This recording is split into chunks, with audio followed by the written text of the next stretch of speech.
So I'm joined here by David LePage, who has just finished his set of the Rare Music Club in honour of Keith Tippett. So how was that for you, David? It was very special. There's a very warm and loving atmosphere going on out there. It's lovely to play to an audience like this, and it's lovely to be back playing at the Rare Music Club again, which I played for Keith maybe 25 years ago. And we're all a bit greyer and a little bit older, but the love is still there. It's lovely to see Julie and Inca, and lovely to just see the musicians. And of course, after the last 2 years that we've had, not being able to do this, it's fantastic to get together in the green room and just chat about stuff with, and also with musicians from all kinds of background, folk musicians, jazz musicians, classical musicians in our case. Very special evening, really delighted to be part of it. It certainly is. So you recorded with Keith, you toured with him. Tell me a kind of memory that really stands out for you. One of the overriding and overwhelming memories for me is that first meeting. Phil Shepherd, who I was playing with tonight, commissioned Keith to write the piano quintet, which we toured with Keith.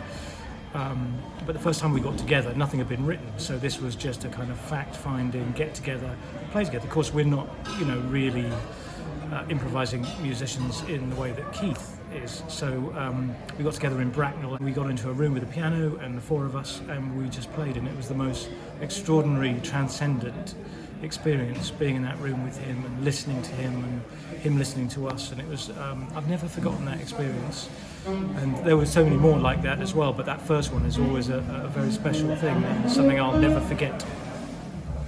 And just very quickly before the next band comes on, how has Keith shaped your career direction, your career path? Has he influenced it?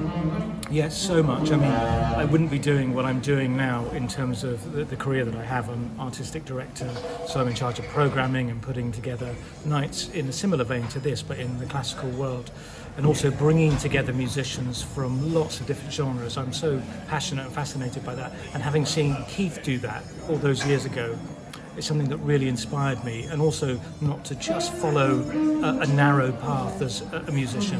I wanted to really branch out, and I think Keith is really responsible for that.